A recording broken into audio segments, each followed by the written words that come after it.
On January 31st, 1865, the 13th Amendment was ratified, forbidding the practice of slavery or any involuntary servitude to take place in the United States that wasn't the punishment for a committed crime.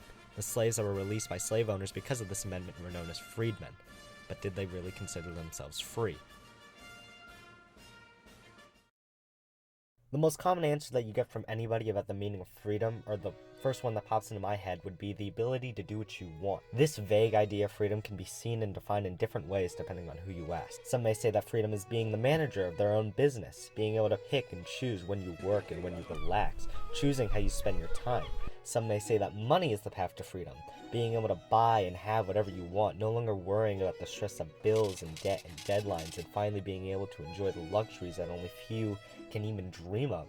Some like to push this idea further and consider freedom to be outside societal structure, outside of the law. Freedom to them would be the ability to run down the street naked without having anybody even having the ability to stop them, being able to burn down an entire forest without having the EPA breathing down their neck, having the freedom to kill a man without any repercussions.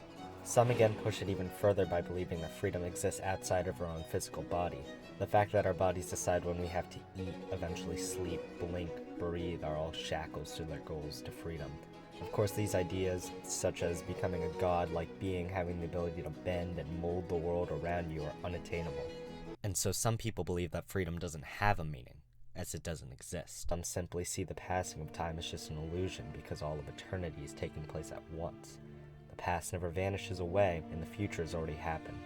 All of history is fixed and laid out like an infinite landscape of simultaneous events that we simply happen to travel through in one direction. The meaning of freedom changes for a lot of people. Some of the freedmen may have seen themselves as free as they no longer have to do the bidding of anyone else, as they acted on their own terms.